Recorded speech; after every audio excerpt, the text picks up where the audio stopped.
Hello दोस्तों, मैं संजय कुमार। आप स्ट्रेट फॉरवर्ड क्लासेस देखना शुरू कर चुके हैं।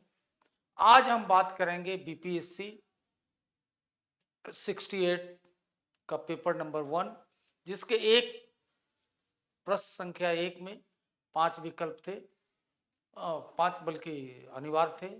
उसकी चर्चा हो चुकी है। आज क्वेश्चन नंबर 2 से लेकर इतिहास की हम बात करेंगे, यानी इतिहास के आंसर का लेखन कैसे किया जाए।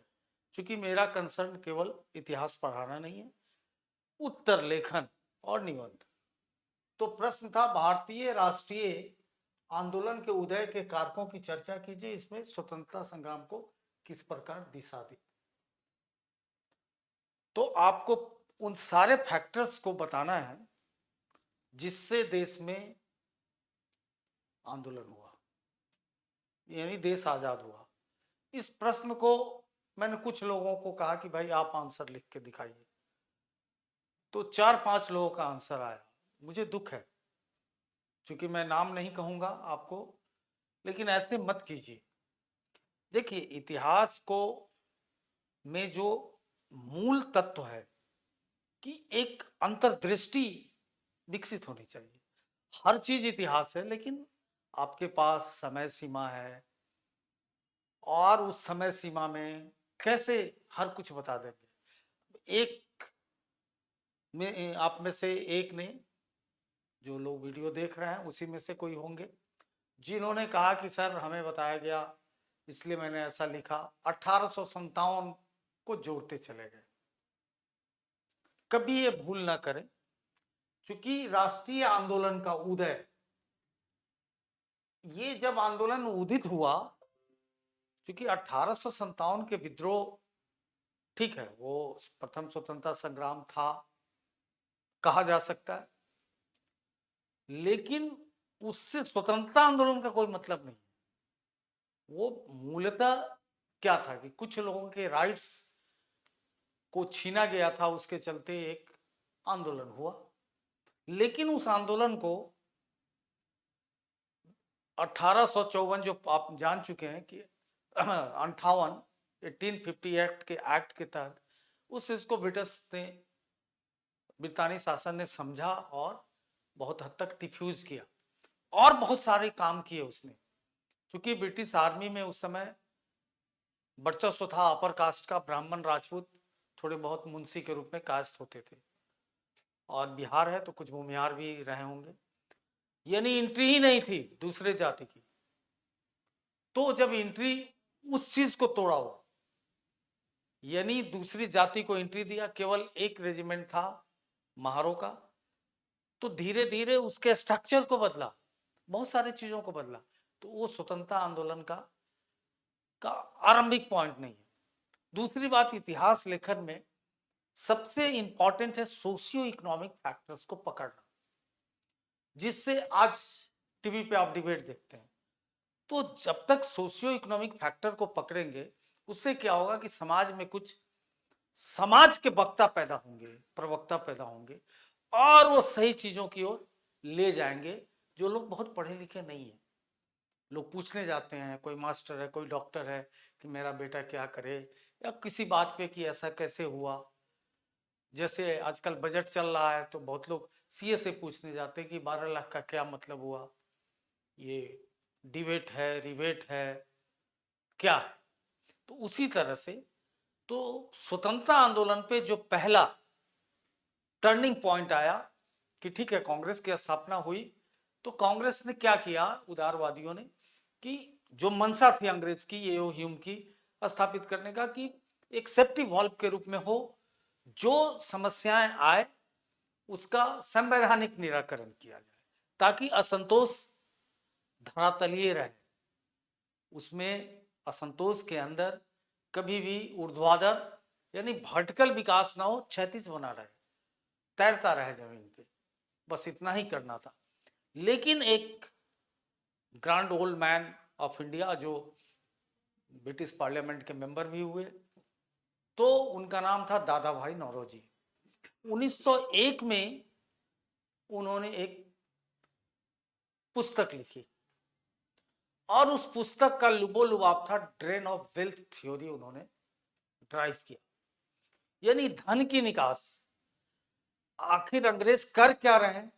तो धन का निकास, और उसके लिए उपकरण क्या यूज कर रहे हैं? तो डी इंडस्ट्रियलाइजेशन, यानी औद्योगिकरण को का ह्रास कर रहे हैं, उसकी हत्या कर रहे हैं, और कॉमर्शियलाइजेशन ऑफ एग्रीकल्चर, यानी कृषि का वाणिज्यिकीकरण कर रहे हैं। तो गैर औद्योगिकरण और वाणिज्यिकरण के उन्होंने आंकड़े दिए। उससे क्या हुआ कि उस समय के चंद बुद्धिजीवियों के अंदर, संख्या में कम थे, लेकिन इस ओर सोचना हुआ कि हमारा ये सिस्टम कभी भी मेरे लिए हितकारी नहीं होगा, न कांग्रेस कर रहा है मेरे लिए। लोग सोचने लगे, डिबेट होने लगा। चूंकि इस बात को सहज रूप से बाद के इतिहासकार ने भी बहुत स्वीकारा है। जो हमारे आपके समय के जिसकी किताब पढ़ते हैं, चाहे विपिन चंद्रा हो, चाहे आरसी मजूमदार हो, वो तो बहुत सीनियर हो गए, तो सब ने, मार्क्सवादी स्कूल ने भी इसको स्वीकार किया। खुद रजनी पामदत्त जिनकी किताब है इंडिया टुडे, उन सारे लोगों ने इस पर, इसको स्वीकारते हुए इस पे लिखना चालू किया। तो एक फैक्टर था कि उस बीमारी को डायग्नोज किया गया, और फिर बाद में उसका परिणाम है या उसका निदान आजादी थी। तो बहुत दूर नहीं जाने की जरूरत है, बैकग्राउंड में संभलेगा नहीं। फिर उसके बाद क्या हुआ कि 3-4 फैक्टर्स उस आजादी के आंदोलन में बहुत कारगर सिद्ध हुए। और क्या कारगर सिद्ध हुए? तो इन सब चीजों का प्रभाव पड़ा कि एक बहुत ही अच्छा एक ऐसा वर्ग तैयार हुआ जो चीजों के साथ डिबेट करना शुरू कर दिया। उसके बाद ठीक एक प्रक्रियागत बात चल रही थी। वो बात क्या थी? तो उस बात से आरसी मजूमदार और पर्सियल स्पीयर सहमत हैं। क्या थी? कि ब्रिटिश रूल ने ही भारत की आजादी के लिए टूल्स दिया, उपकरण दिए। कैसे? तो शिक्षा व्यवस्था। चूंकि इससे पहले आप जान चुके हैं कि चार्ल्स वुड डिस्पैच आ चुका था। उसके बाद इससे पहले हंटर कमीशन आ चुका था, जो कहीं ना कहीं हंटर कमीशन अभी अगर उसका विश्लेषण करें तो मानवीयता थी उसके अंदर, और पूरी बात को बड़ी तसल्ली से ज्योतिबा फुले दंपत्ति की बात को सुना था, और शिक्षा कहीं ना कहीं कॉमन आदमी के बीच पहुंचाने का एक प्रयास हुआ था।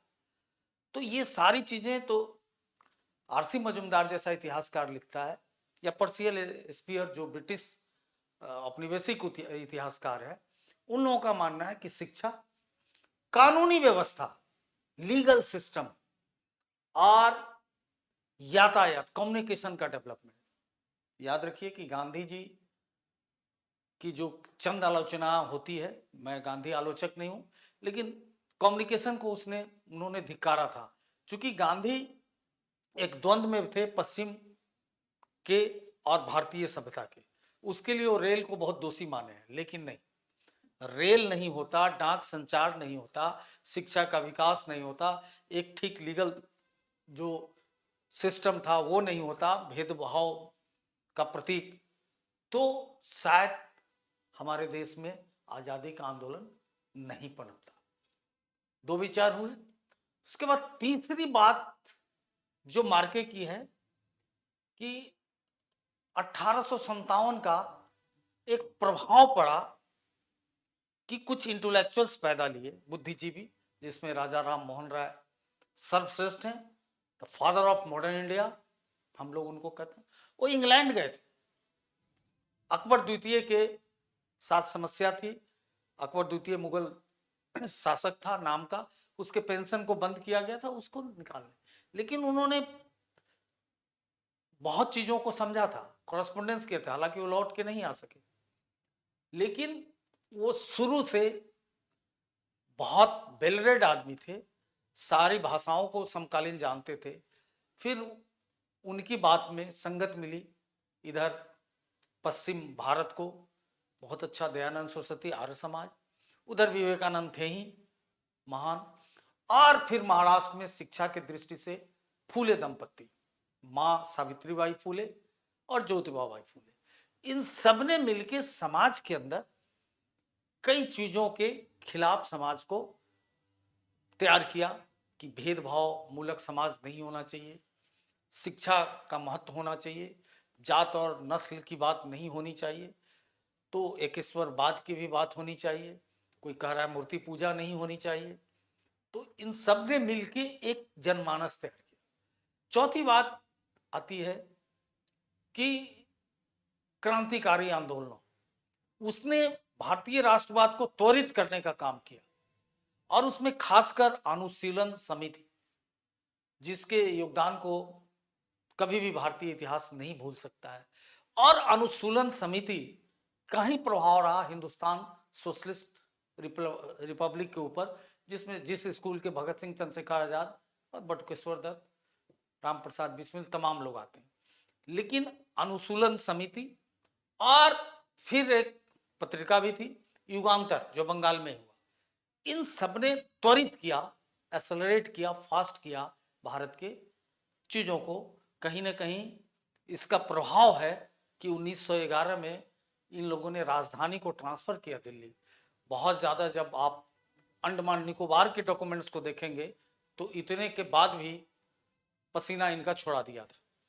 उसके बाद कांग्रेस डे टू डे, चूंकि खुद दादा भाई नौरोजी उसके प्रेसिडेंट बने, और धीरे धीरे गांधी का प्रवेश जब होता है 1915 में आते हैं, 16 से गांधी धीरे धीरे बढ़ते हैं, और उसने व्यवस्थित एक ऑर्गेनाइज्ड इंपॉर्टेंस का, महत्व का एक आंदोलन खड़ा किया।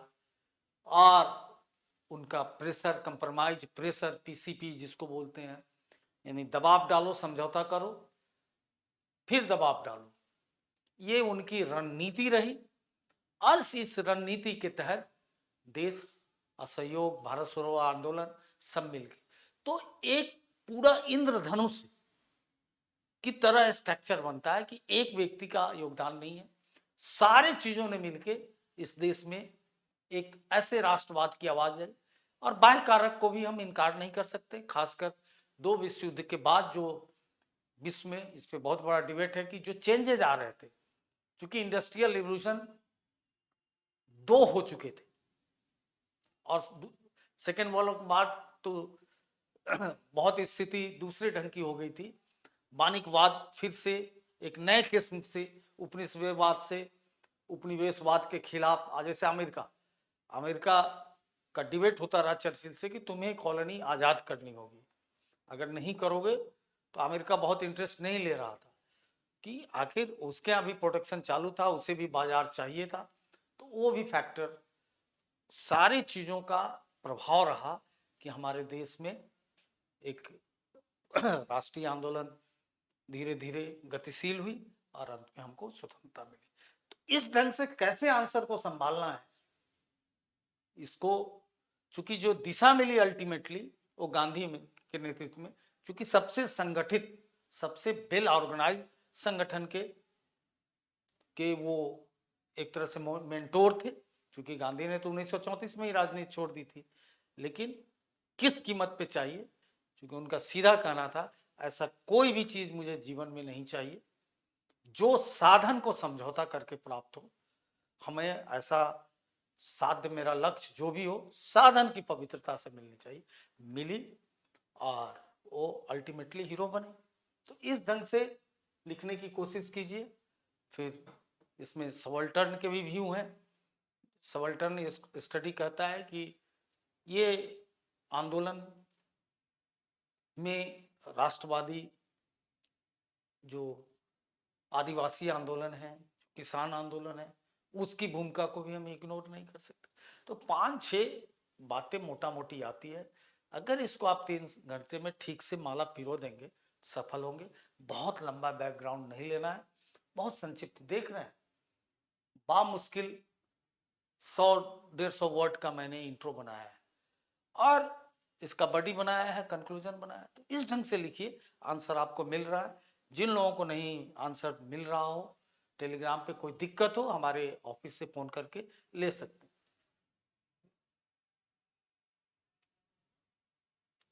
अच्छा, ये क्या खुल गया? पीपीटी नहीं है, चलिए। ब्रिटिश शासन की विभिन्न योजनाओं के अंतर्गत बिहार में औपनिवेशिक तकनीकी शिक्षा के विकास की चर्चा कीजिए। इसके प्रभाव का आलोचनात्मक व्याख्या कीजिए।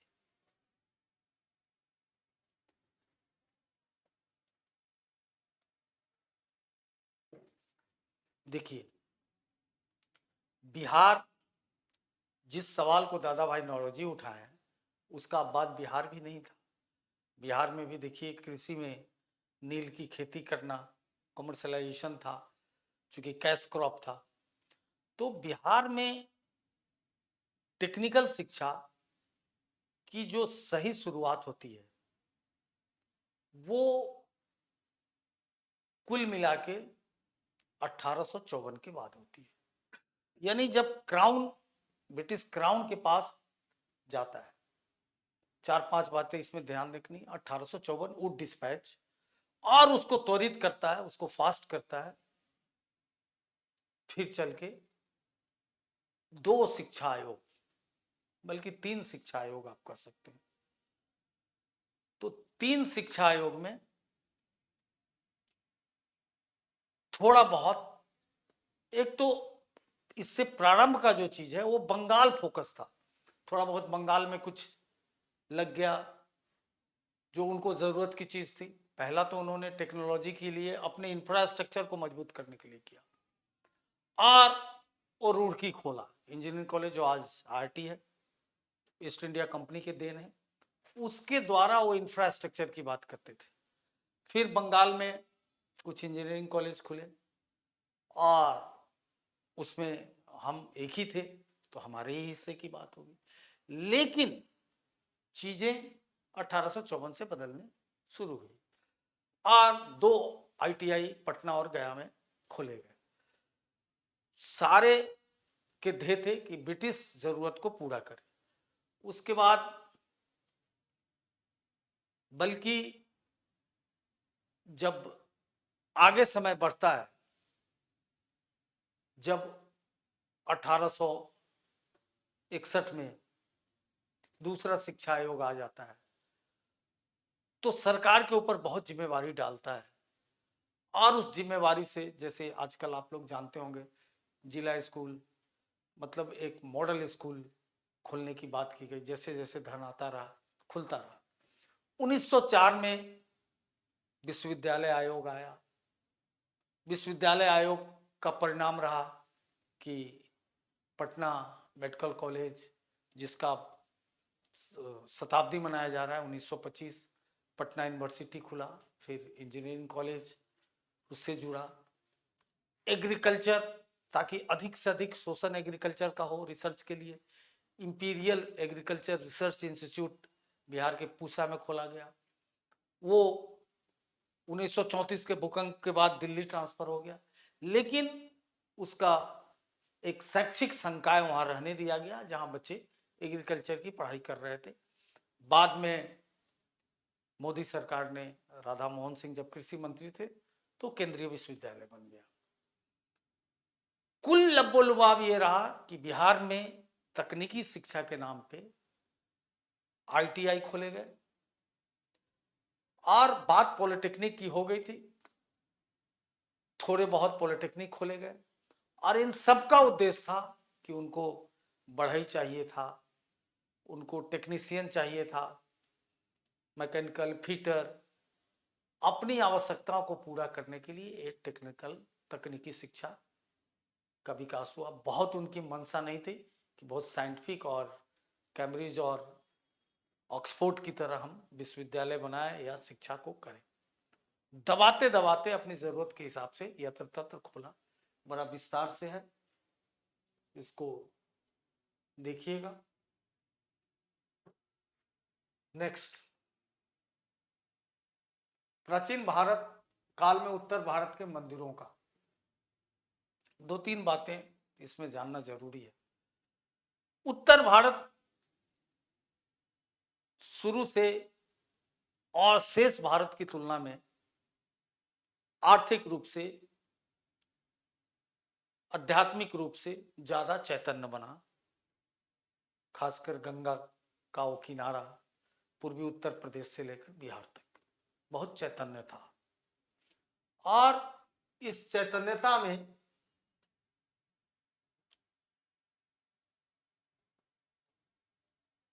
इस एक सेकेंड में अपग्रेडिंग, ये you will take a couple of minute. चलिए, तो इस चैतन्यता में लगभग वैदिक काल से लेकर और मौर्य काल तक हम देखते हैं कि मंदिर के रूप में अवशेष नहीं है, लेकिन मंदिर का प्राच्य या मंदिर का आद्य रूप है। क्या है?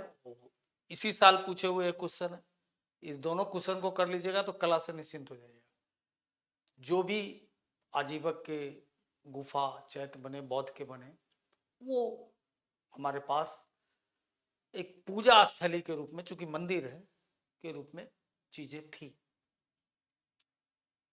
महान कला मर्मज्ञ आनंद कुमार स्वामी कहते हैं कि उत्तर भारत में मंदिरों का जो विकास हुआ वो बिल्कुल वास्तु शास्त्र के हिसाब से हुआ, और वो सारे मंदिर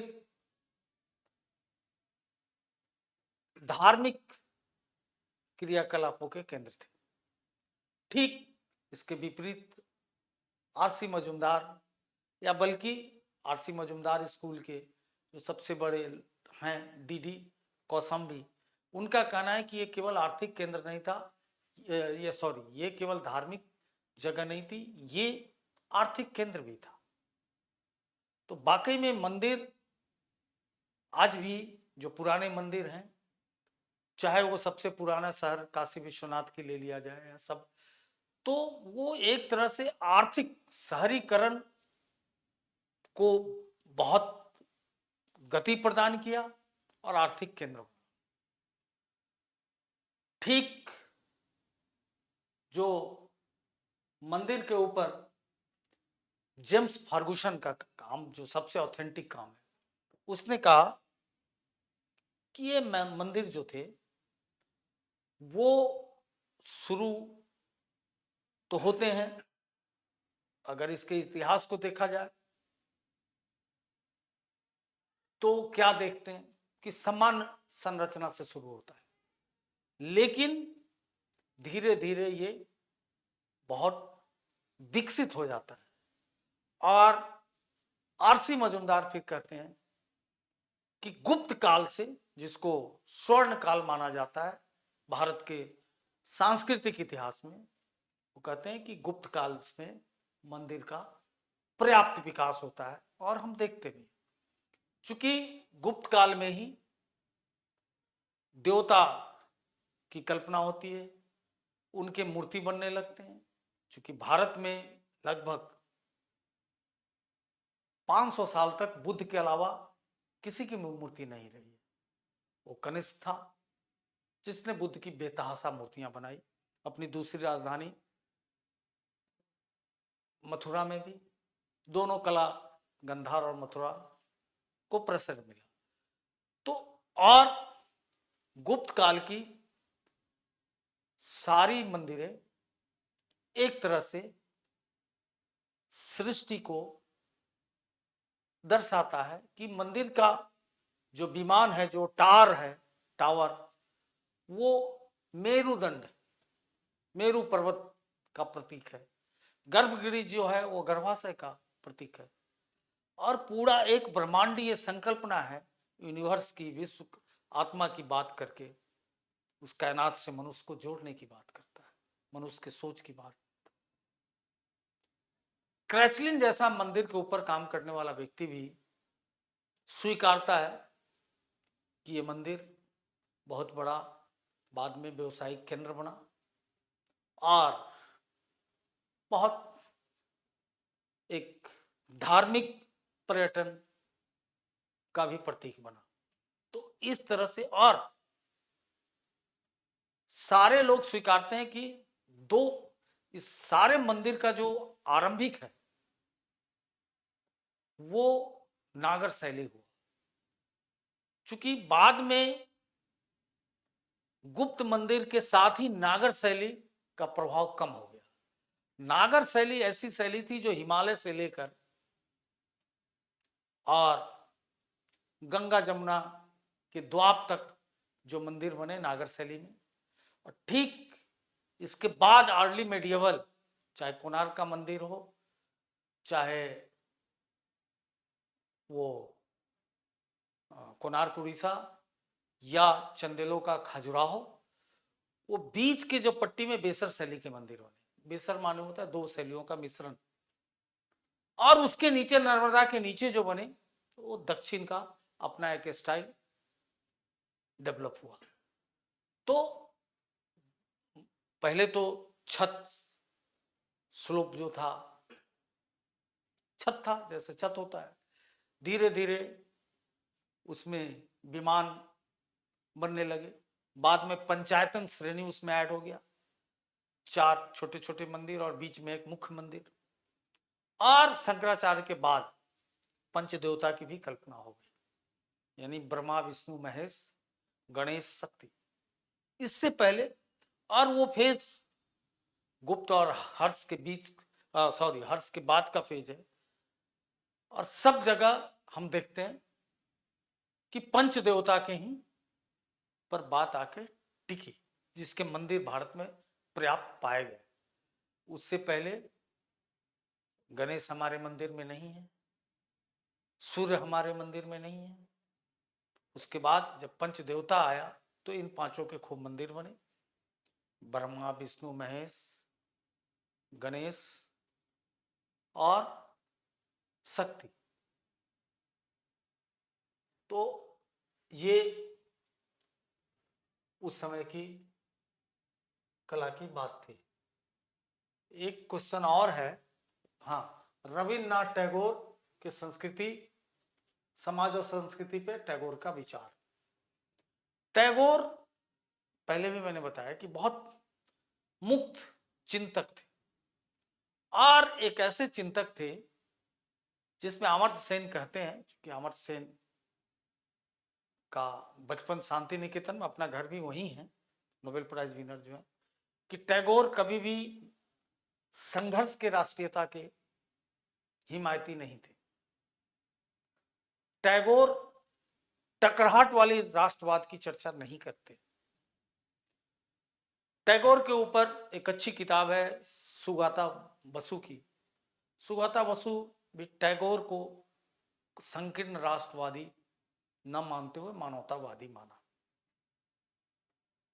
एक टैगोर के ऊपर एक बड़ी अच्छी टिप्पणी फ्रांसीसी थे, नोबेल प्राइज विनर रोनाल्ड, उन्होंने कहा कि रियल अर्थों में टैगोर पूर्व और पश्चिम के संस्कृति के पूल थे। टैगोर के राष्ट्रवाद पे बहुत डिबेट हुआ, आज भी ये डिबेट है। गांधी के अलावा, गांधी ने टैगोर के उस राष्ट्रवाद से अपनी सहमति जगाई कि अंधा राष्ट्रवाद नहीं, उससे, चूंकि दुनिया ने देख लिया अंधा राष्ट्रवाद ही 2 विश्व युद्धों का कारण बना। राष्ट्रवाद ऐसी, मतलब इतना टफ नहीं होना चाहिए कि मानव मानव का शत्रु बन जाए। ठीक है, एक व्यवस्था है राष्ट्रवाद, लेकिन अल्टीमेटली भारत की संस्कृति भी इसको परमिट नहीं करती है। फिर क्यों हम कहते हैं वसुधैव कुटुंबकम? तो संकीर्णता कहीं भी है तो राष्ट्रवाद का सांस्कृतिक पहलू नहीं हो सकता है, राजनीतिक पहलू हो सकता है।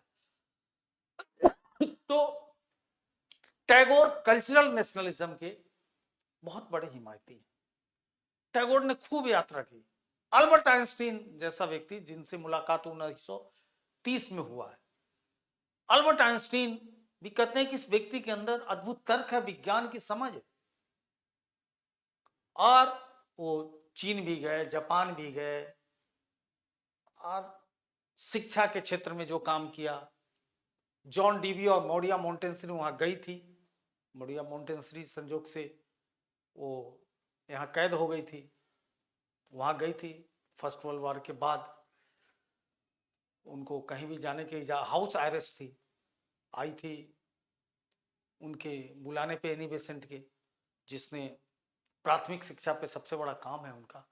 स्वयं जॉन डीवी जैसा आदमी जो हमारे 20वीं शताब्दी का सबसे बड़ा शिक्षा का चिंतक है, जिसने कहा था कि डेमोक्रेसी, लोकतांत्रिकरण शिक्षा का होना चाहिए।